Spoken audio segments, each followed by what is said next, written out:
Jamaah yang dirahmati Allah Subhanahu wa taala, alhamdulillah pada kesempatan yang mulia yang penuh barakah di hari Jumat Sayyidul Ayyam, Allah Subhanahu wa taala memberikan berbagai nikmat dan karunia-Nya kepada kita hingga kita bisa bersilaturahim, bermuwajahah, bermajelis ilmu. Mudah-mudahan kita semua kelak di yaumil qiyamah duduk bersama Rasulullah sallallahu alaihi wasallam. Amin ya rabbal alamin. Di dalam hadis Rasulullah sallallahu alaihi wasallam bersabda, "Idza marartu bi riyadil jannah farta'u." Hafal artinya itu? Insyaallah jamaah Majlis Taklim Al-Fawas, artinya idza marartum, kata Rasulullah,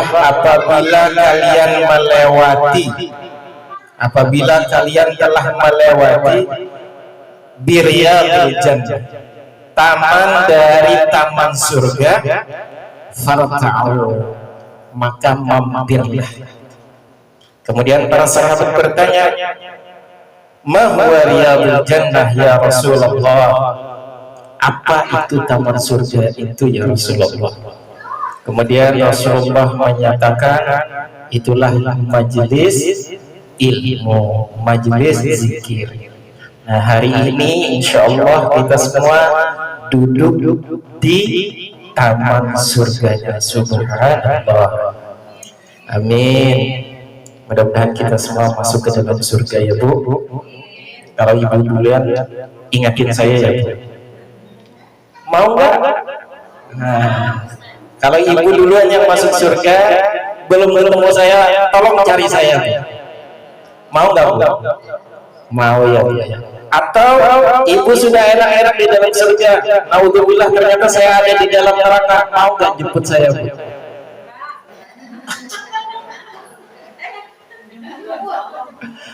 Saya nggak dijemput ya Allah. Mau nggak Bu? Kalau Ibu ada di dalam surga, saya sedang ada di dalam neraka, Ibu mau jemput saya? Mau ya Allah. Mudah-mudahan ya Allah hari ini jamaah Majlis Taklim Al-Fawas sudah menjanjikan ya Allah mereka akan menjemput saya kalau saya masuk neraka. Mudah-mudahan kita semua dimasukkan ke dalam surganya oleh Allah Subhanahu wa taala. Amin ya rabbal alamin. Kita tidak tahu apakah kita masuk surga atau kita masuk neraka. Tetapi kalau kita sudah berusaha untuk melaksanakan segala ajaran Islam, melaksanakan syariat Islam, ada upaya kita untuk masuk ke dalam surga. Tapi kalau kita melanggar syariat Allah, meninggalkan apa yang dilarang, meninggalkan apa yang diperintahkan oleh Allah, tidak melaksanakan apa yang diperintahkan, bahkan mengerjakan yang dilarang oleh Allah, sudah pasti masuk ke dalam neraka. Nah, hari ini kita bermajelis ilmu, insya Allah ini sudah ada jalan, bagian dari jalan menuju surganya Allah Subhanahu wa taala. Insya Allah kalau kita sudah berusaha kemudian kita gagal, insya Allah itu masih dicatat. Tapi kalau kita tidak berusaha sama sekali, kita berharap masuk surga, itu sesuatu yang mustahil. Nah, jadi hari ini kita berupaya untuk menuju jalan kita, membuka jalan kita menuju surganya. Tadi kita juga sudah bersalawat untuk Rasulullah. Hari ini, bulan-bulan ini, bahkan mungkin beberapa bulan ke depan, kita masih merayakan, memperingati dari Maulid Nabi Muhammad sallallahu alaihi wasallam, bulan kelahirannya Rasulullah. Kita sebagai umat Islam tentu bahagia. Kita sebagai umat Islam, sebagai umat Rasulullah tentu merasa senang. Ada yang tidak senang kelahiran Rasulullah? Senang nggak? Senang. Yakin senang itu? Iya. Kita sebagai umatnya harus yakin bahwa kita bergembira dengan kelahiran Rasulullah SAW. Bahkan yang namanya Nabiullah Daud alaihi salam, ayah dari Nabiullah Sulaiman alaihi salam, itu pernah bertanya kepada Allah. Di dalam sebuah riwayat hadis qudsi dikatakan bahwa Nabiullah Daud alaihi salam bertanya kepada Allah, "Ya Allah, sesungguhnya nikmat apa yang paling luar biasa, yang paling tinggi yang selama ini yang ada di sisi?" Nabiullah Daud bertanya kepada Allah, "Ya Allah, nikmat apa yang paling luar biasa yang ada di sisi Allah?" Kemudian di dalam hadis qudsi dikatakan Allah menjawab bahwa nikmat yang paling besar, yang paling luar biasa ada di sisiku, kata Allah Subhanahu wa taala, adalah ketika kuciptakan kekasihku yang bernama Rasulullah Muhammad sallallahu alaihi wasallam. Itu adalah nikmat yang paling besar yang diciptakan oleh Allah. Kita sebagai umatnya, sebagai hambanya, umat yang mengakui bahwa Rasulullah adalah Nabi kita, maka sudah sepantasnya kita memperbanyak salawat kepada Rasulullah, berbahagia dengan kehadiran Rasulullah Sallallahu Alaihi Wasallam. Bu, tidak ada di hari kiamat kelak yang akan mampu mengantarkan kita ke dalam surganya Allah. Amal kita sudah banyak, amal kita. Yakin nggak? Kalau ibu-ibu saja merasa belum banyak amalnya, apalagi saya yang masih muda. Kira-kira kalau ibu-ibu saja merasa tidak yakin dengan jumlah amal yang ibu lakukan selama ini untuk masuk ke dalam surga, apalagi orang-orang yang yang masih muda. Nah, ketika kita merasa bahwa diri kita masuk ke dalam surga dengan amalan yang kita miliki, maka itu tidak akan mampu mengantarkan kita masuk ke dalam surga kecuali dengan rahmatnya Allah. Dan satu lagi, itu adalah syafaat dari Rasulullah Sallallahu Alaihi Wasallam. Jadi betapa luar biasanya Rasulullah, betapa luar biasanya Nabi Muhammad, kekasih Allah, manusia yang terbaik, manusia yang suci, manusia yang mulia. Maka kita sebagai umatnya, kalau ada yang mengaku umat Rasulullah, tidak cinta kepada Rasulullah, bahkan mungkin memanggil nama Rasulullah dengan sebutan yang menghinakan, ya Allah ya Rasulullah, saya tidak bisa bersebut. Jadi betapa luar biasanya Rasulullah. Nabiullah Adam alaihi salam, ketika beliau ingin memegang tangannya Siti Hawa, lalu Allah kata, jangan kamu sentuh Siti Hawa sebelum kamu membayar maharnya. Ketika ditanyakan apa maharnya, 2 kalimat syahadat. Dan diantara dari 2 kalimat syahadat, asyhadu an la ilaha illallah wa asyhadu anna Muhammadar Rasulullah. Ini adalah kalimat yang keluar dari Allah yang disampaikan kepada Nabiullah Adam alaihissalam. Ini yang pertama.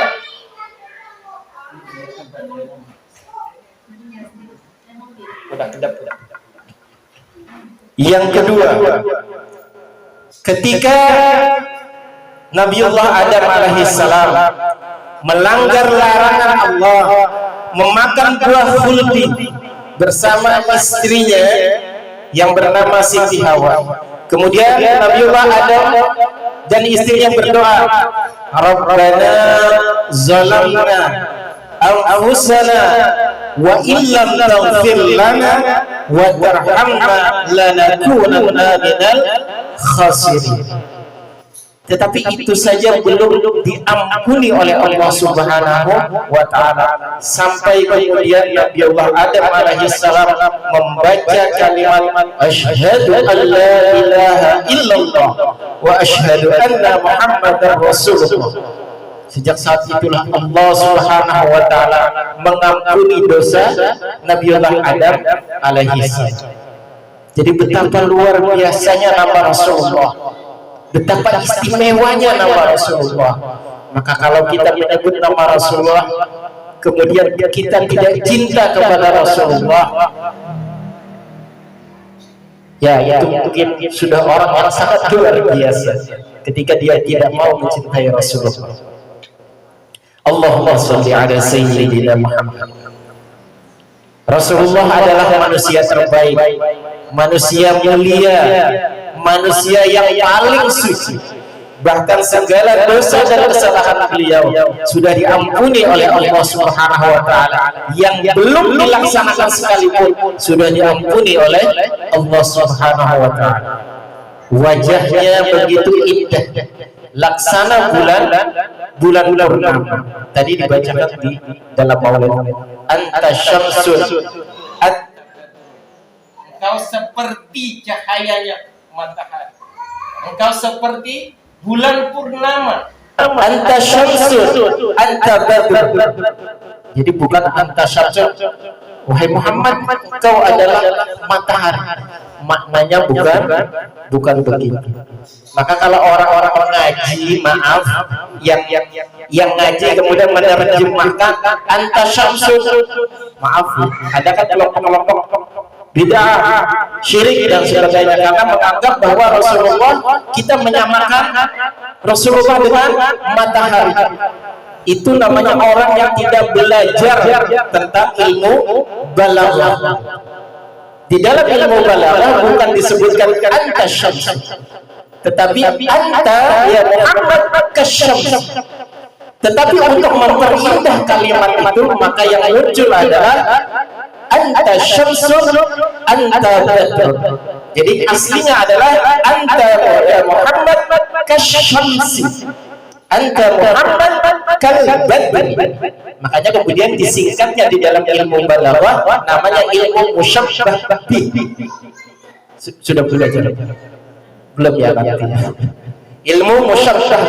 Jadi kalimat yang sudah ada kemudian dibaguskan itu namanya ilmu balaghah. Makanya yang tadi anta ya Muhammad kasyamsi di dalam ilmu balaghah kemudian disebut dengan anta syamsu. Engkau Muhammad seperti matahari. Anta Muhammad kal badr. Engkau Muhammad seperti bulan purnama. Wajahnya begitu indah, selalu menunjukkan wajahnya selalu bercahaya. Bahkan tadi juga dibacakan marwa wajhaka yas'ad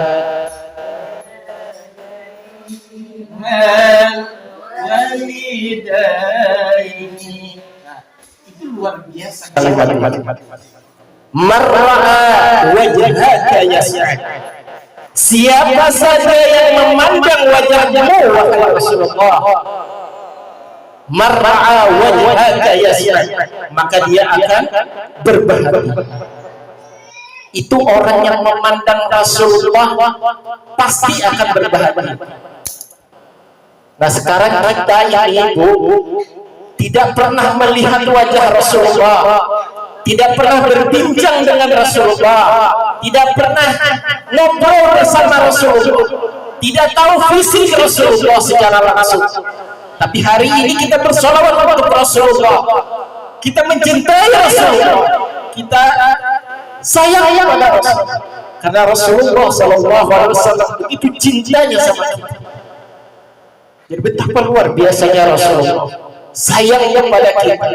Kita yang tidak pernah melihat wajah Rasulullah, tapi hari ini kita bersolawat Rasulullah. Betapa sayangnya Rasulullah, makanya kemudian umat yang paling dirindukan oleh Rasulullah itu adalah umat akhir zaman. Bukan sahabat-sahabat Rasulullah yang dirindukan, bukan anggota keluarganya, bukan anggota keluarga Rasulullah yang beliau rindukan, tetapi yang beliau rindukan itu adalah umat yang di akhir zaman. Ketika ditanya oleh sahabatnya, wahai Rasulullah, kami ini adalah umat. Kemudian Rasulullah jawab, betul, kau adalah umat, tapi kalian adalah sahabat. Kalian melihat wajah, kalian berbicara dalam, tapi yang aku rindukan adalah umat yang paling belakang, yang mereka tidak pernah melihat wajah, mereka tidak pernah berbincang dengan diriku, tapi mereka selalu menyebut-nyebut namaku, mencintai diriku. Nah, kita yang hari ini tidak pernah berjumpa dengan Rasulullah, tidak pernah melihat wajah Rasulullah, tapi kita menyebut nama Rasulullah. Inilah kata Rasulullah, mereka itulah yang aku rindukan kelak di yaumul kiamat. Bangga, harus bangga. Rasulullah yang 1400 tahun silam, ternyata beliau merindukan kita yang di akhir zaman.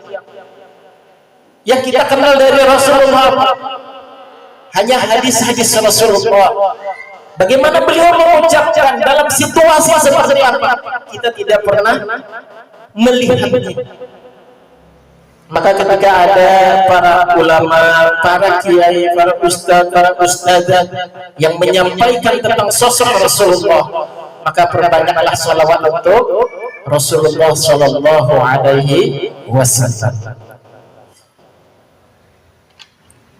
Selalu kita ya bersama Rasulullah, selalu bersalawat untuk Rasulullah, selalu bersalawat dalam setiap kesempatan. Insya Allah dengan barokah salawat itu, hidup kita pasti akan dimudahkan oleh Allah Subhanahu wa Ta'ala. Bahkan 1 rupiah pun yang kita infakkan untuk kegiatan dalam rangka memuliakan Rasulullah SAW itu akan dicatat oleh Allah Subhanahu wa Ta'ala. Bahkan Abu Bakar pernah berjanji di dalam kitab yang namanya Ni'matul Kubra. Abu Bakar pernah menyatakan, siapa saja yang merayakan Maulidun Nabi, maka kata Abu Bakar, aku yang akan menjadi temannya kelak di surga nanti. Coba menjadi temannya Abu Bakar kita di surga nanti. Bahkan kata Utsman, siapa saja yang menginfakkan harta untuk kegiatan Maulid Nabi, 1 dirham itu kurang lebih yang 1 perak senilai perak. 1 dirham saja mereka menginfakkan untuk kegiatan Maulid Nabi, maka mereka seperti pejuang Badar, seperti pejuang yang perang Badar.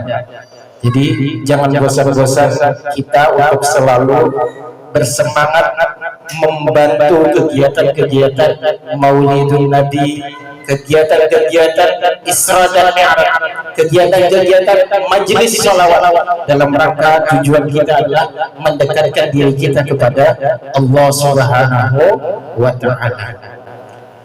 Jemaah yang dirahmati Allah Subhanahu wa Ta'ala,